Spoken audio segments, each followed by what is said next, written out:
Legbeard stories never truly end. We can wind it back and watch it again, forever and ever and ever and ever.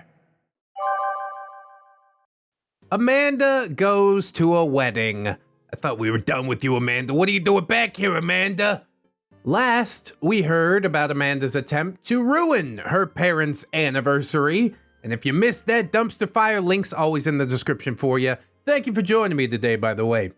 Now, we shall hear about Amanda's bizarre behavior at my brother's wedding. Is her behavior ever not bizarre? Now, some of you, no doubt, are tearing your hair out, wondering why on earth Amanda was invited to a wedding. Simply put, well, she wasn't. Her brother Chad was a groomsman. Her parents and her sister were invited, but Amanda was not only missing from the list of invitees, she was on the "oh hell no" list. And somehow she still got in. Fire that doorman. Now, since the anniversary party, there had been a fair amount of upheaval in her family about her behavior. Her siblings were just done with her completely. However, she had started to contact her parents more often, asking for money. They were giving her small amounts of money, contingent on her visiting occasionally and getting back into therapy. Yeah, the therapy's the important part. You don't actually have to visit until therapy's over, okay? Basically, her parents were still trying to reconnect and were still hoping to maybe fix her. It's not gonna happen, but I understand the parents' love, I gotta say. After the invites went out, my brother got a phone call from Amanda's mom asking if Amanda could please be invited to the wedding. She reminded him that they grew up together and that this would be a huge olive branch to try and help Amanda. He felt guilty as hell, but he held firm, saying that people had to be cut because of the budget. When Chad found out about this, he was furious, but he didn't fight with his mother at my brother's request. Soon after, we found out Amanda had moved to another state and was breaking down communication with her parents yet again, and so she passed out of our thoughts. Well, good riddance. Psych! Oh, now she's really got psych! How many times you gonna do this, Amanda? Please stop. I'll add another thing which will become important later. My brother is biologically my cousin, my father's brother's son. That's quite a long story, but the short version is that after his parents divorced, his mother wasn't mentally sound and left him with his dad, who in turn wasn't capable of caring for a child. My parents ended up taking him in and raising him, and so we grew up together from a young age as siblings. Although it was never a legal adoption, he calls my parents mom and dad, and we really only refer to each other as cousins when conversation has something to do with biology. If I remember correctly, Amanda wanted to study your brother cousin's biology. That's probably the reason she comes to the wedding, right? Am I right? Let's see. The day of the wedding, we had a fair amount of drama, but it all had to do with my brother's biological mother and siblings. Amanda was the furthest thing from our minds, and we somehow got through the ceremony. Afterwards, the wedding party had photos in the sanctuary, and eventually we headed over to the reception. The wedding party was staged outside, waiting to be introduced when Betty came outside, her face pinched, and pulled her brother Chad aside. Chad came to me. It seems that Amanda had shown up with her boyfriend. Oh, that old beanbag boyfriend from the last time. It's the only reason he's still with Amanda, you know? No spine whatsoever. I quickly relayed this information to my brother, who told me to handle it however I felt best. Sneaking into the reception, I walked up to Amanda's mom. She looked truly upset and was begging me to let Amanda stay, saying that she and her boyfriend had driven 6 hours just to be there. Nope, I'll give you the money for a hotel and then you drive the 6 hours back, but you can't be here. I might be ripped apart for giving in, but try to understand a few things. First off, the drama that had been percolating with my brother's biological family dwarfed anything that Amanda could pull. Wow, seems like there's a story there too, huh? At that moment, the brush fire just wasn't as important as the massive forest fire. Secondly, her mother was swearing up and down and sideways that she wouldn't let Amanda out of her sight and would totally keep her in check. Yeah, totally. Thirdly, I knew that Amanda would kick up a ruckus if I tried to kick her out. I would seem more like the bad guy for kicking someone out of a wedding than anything. The in-laws were already giving us the stink eye because of the biological family drama. Those who actually knew Amanda there knew her from childhood, so kicking out a family friend while her relatives were around would just be classless. Plus, any additional fuss would no doubt kick up the biological family drama into a full boil. That's fine, let it boil, man. I'd prefer to deal with one fire than two, honestly. It's not gonna go well. Reluctantly, I did tell Amanda's mom that if she pulled anything to ruin the wedding, we would throw her out, but that she could stay for now. I filled in Chad and Betty, and the reception started in earnest. Oh boy, here we go. Amanda, I might add, was dressed fancy for this occasion.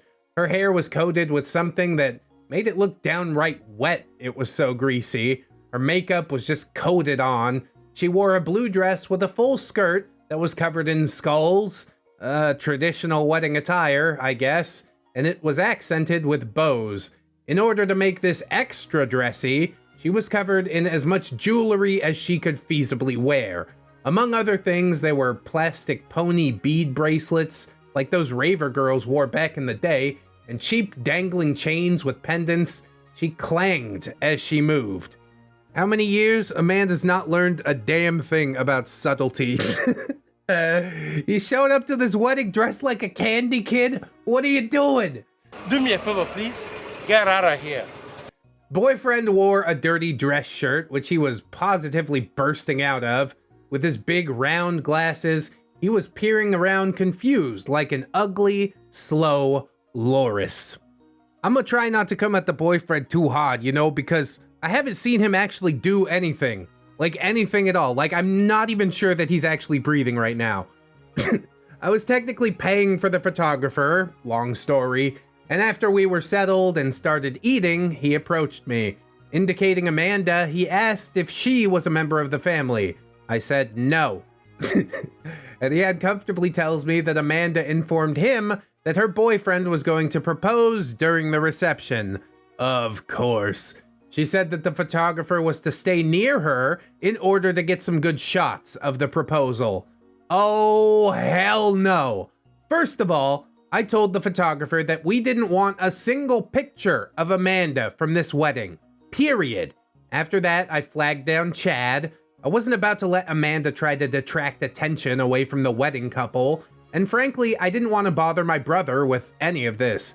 Chad and I started to plot how to handle this situation when we had a good opening in timing.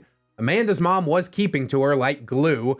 They'd gotten up to go to the bathroom, leaving boyfriend slouched alone at the table like a lost toddler. I feel so bad for that guy. What the hell's he doing? Chad decided to go talk to him, you know, man to man. A few minutes later, Chad was back, chuckling, and told me not to worry about anything. I really believe that Amanda thought she was getting engaged that day. She had her chair pushed back to be in the middle of the aisle with a sight line for photography. This was obviously a highly practiced pose. Her feet were staggered, one toe pointed, her back arched, a smile on her face. It took us a while to figure out that this was her engagement pose, exactly how she wanted to be when she was engaged. We'd do status checks throughout the reception, and she just sat like that, frozen for the better part of the time. Her fixed smile slowly fading and becoming more forced, her posture becoming slouched and leaning. Yeah, hope floats, man.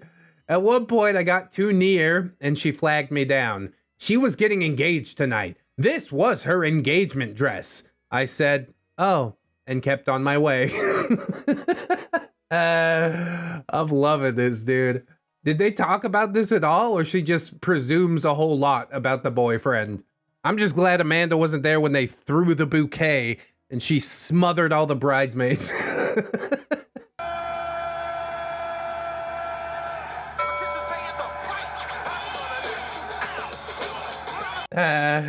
After a little while, the DJ made an announcement which made the boyfriend snap to attention and get to his feet. Amanda's pose had faltered during this, but She suddenly snapped to attention as well, and the smile got bigger. But it was just the DJ announcing that the candy bar was now open. Her boyfriend was all over that, filling up several favor boxes with glee, and Amanda stared at him with more than a little bit of malice. I mean, yeah, no proposal, but hey, we got M&Ms. That's a victory. We take those. All in all, Amanda was probably the best behaved for the reception that I had seen her in years. She was so busy trying to look perfect that she almost blended into the background. You're probably wondering why I was so confident that she wasn't going to interrupt the wedding with her engagement. Simply put, when Chad spoke to her boyfriend, it turned out that the boyfriend had zero clue what Chad was talking about. The whole engagement plot was evidently Amanda's own doing, and she either failed to follow through with the boyfriend, or he simply didn't catch on. Oh, delicious disappointment. I've never been more glad that her boyfriend is a semi-sentient beanbag chair. The only time that Amanda really popped up during the reception was during the dance. This was one of the sources of drama with the biological family. My brother wanted to do a mother-son dance with our mom. Then they wanted to do a family dance where he would dance with me while his new bride danced along with her brothers. As I danced with my brother, he suddenly said, "What the hell?" And Amanda was right behind me, staring. It was the first that he had even noticed her at the reception. I quickly said she crashed the wedding, but we were already in on it, and we danced away to the other side of the dance floor. Amanda continued to stare holes in us from across the room. Yeah, we've seen that move a few times before. The reception was starting to wind down when Amanda finally started to realize that her engagement dreams were not coming true. Chad pointed out she started to scowl. A few minutes later, we saw her disappearing with her boyfriend through the door, her parents in tow. I grabbed Chad and we made our way out to the parking lot. Amanda stood unsteady on her heels, screaming at her boyfriend that he had embarrassed her, that he was supposed to propose tonight. Didn't he even bring a ring? And he was just cowering like a wounded puppy. She screeched that they were over and hit him with the tiny purse that she was carrying. A few people in the parking lot started taking notice, and Amanda made her way across to her car and started giant fakey sobs with her shoulders racking. After a moment, she turned and realized that no one was responding. So she screamed something unintelligible at us and then got in her car. And she bumped into a landscaping wall while she backed out. And then she jolted forward and into the night. It's a good thing that's not her real car. Her actual really cool car's in the shop right now. Amanda's just an instant classic.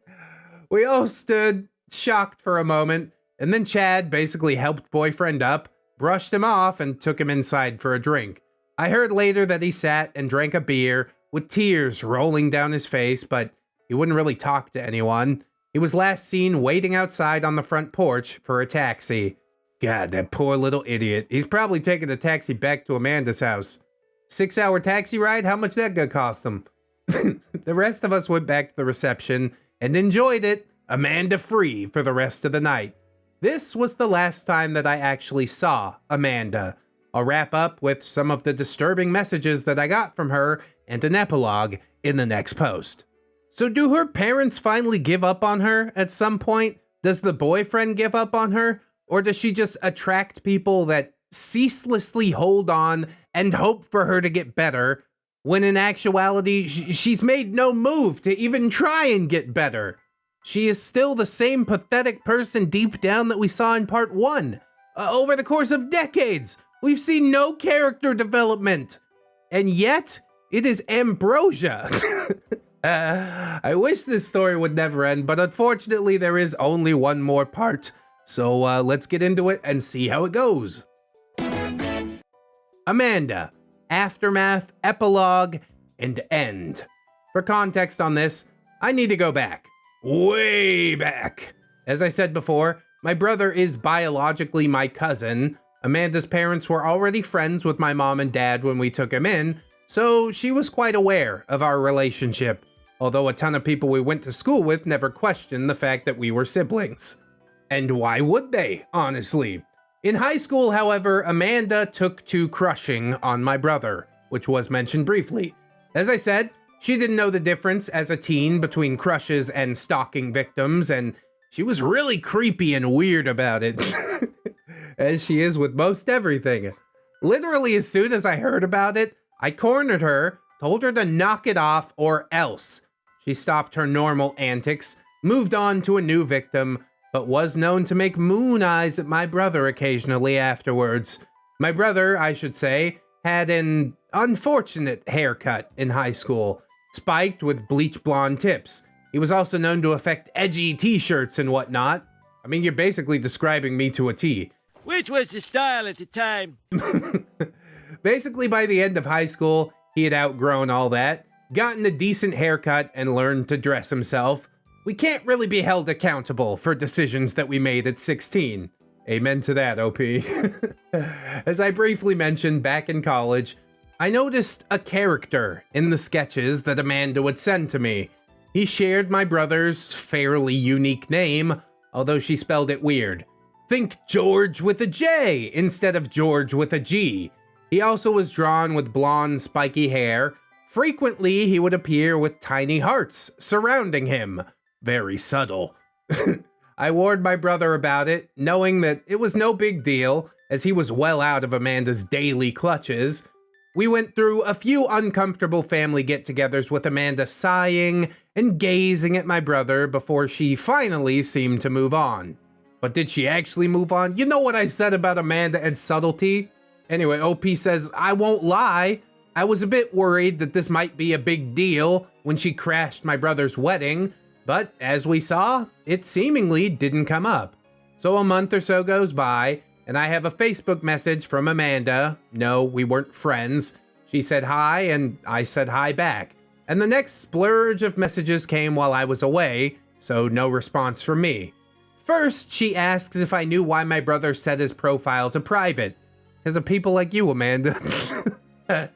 Then she said she had a gift she wanted to send to my brother and to keep a copy for myself. It was a sketch of, apparently, my brother and I dancing at his wedding. He was drawn with blonde spikes. I was rendered with glasses. I switched to contacts when we were 14, so basically it was like high school versions of ourselves. Hearts floated behind us. I wouldn't have known that it was us at all, except that it was captioned with our names. Dude, this is like concrete proof positive of suspended adolescence, isn't it? There's a reason she never progressed past high school, because she still thinks that she's in high school. This was all followed with a question about whether or not my brother and I had ever experimented together. Oh, God. Oh, oh God. She added lots of winky face icons throughout these comments. Dude, oh. I need a minute. Hold on. 1 minute later. Oh. After all, we weren't really siblings, and therefore it wouldn't be incestual. Dude, I hate this. She always figured that we had, because it would be really hot if we had, and people would pay money for that.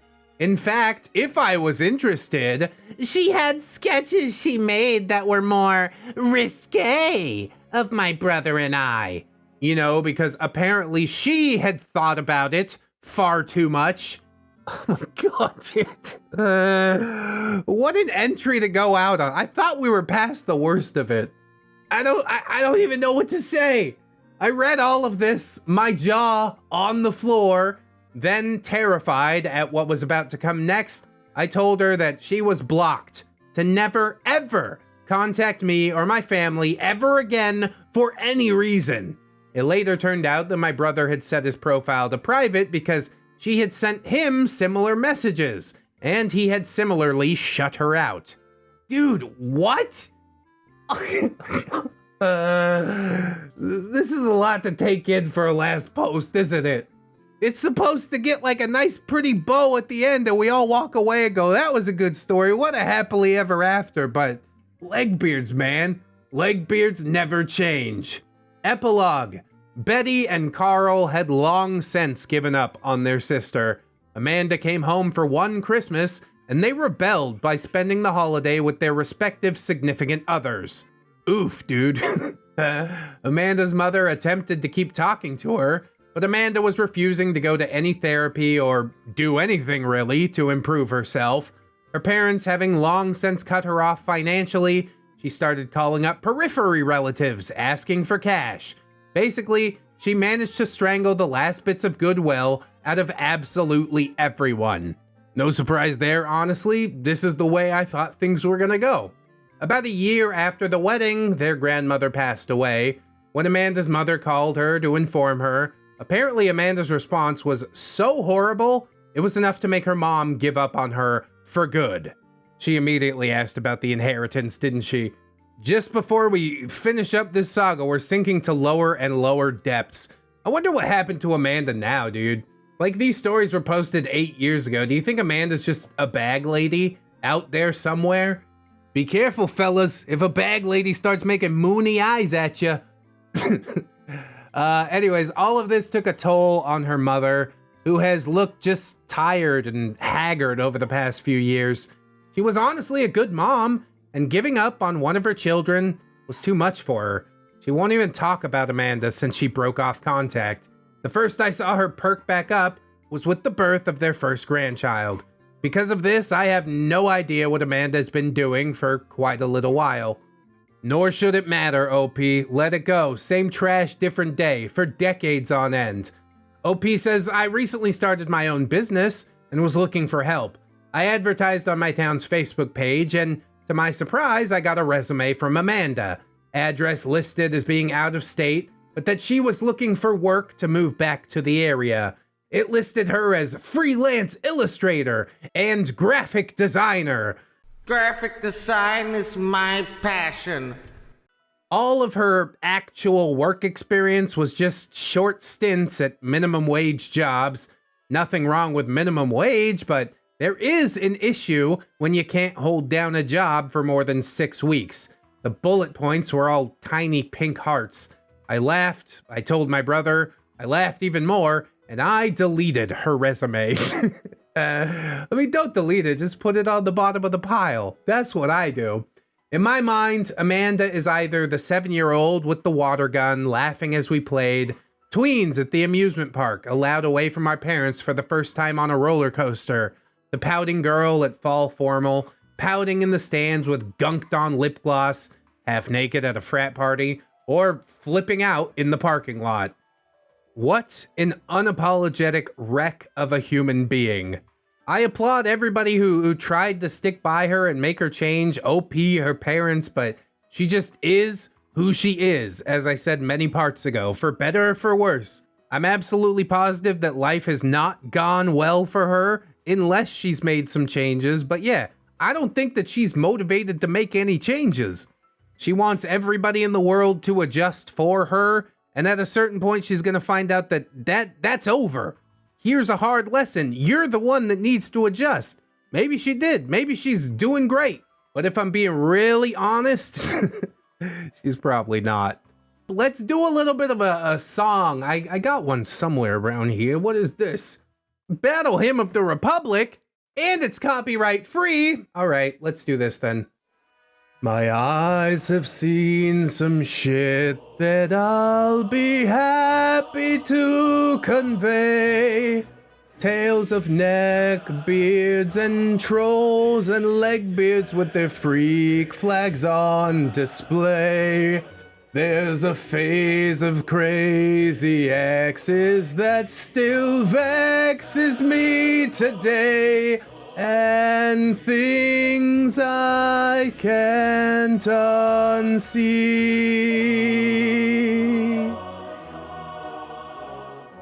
Glory stories to peruse some. Gory stories of abuse. The poor me stories should amuse ya. Please share some cringe with me. That'll do it. Short and sweet. How we like them. Thanks, guys, so much for watching, especially if you watched this far. Like, comment, sub, share the video around if you want. Check out them links in the description. TikTok, Twitter, Discord. I'm all over the internet, really. Thank you, as always, to my Patreon patrons, my YouTube channel members, helping me to make it through the toughest months. If you can join them, that's huge. If not, that's okay. Just join me again tomorrow. In order to do so, you need to keep yourself safe out there, wash your hands, and of course, always remember, friends, that you are loved, you are worthy, you definitely deserve it, and I shall see you in the next one. So until then, bye-bye. It's only worth it if you work for it. I won't stop till they hear me now. I won't stop till I wear the crown.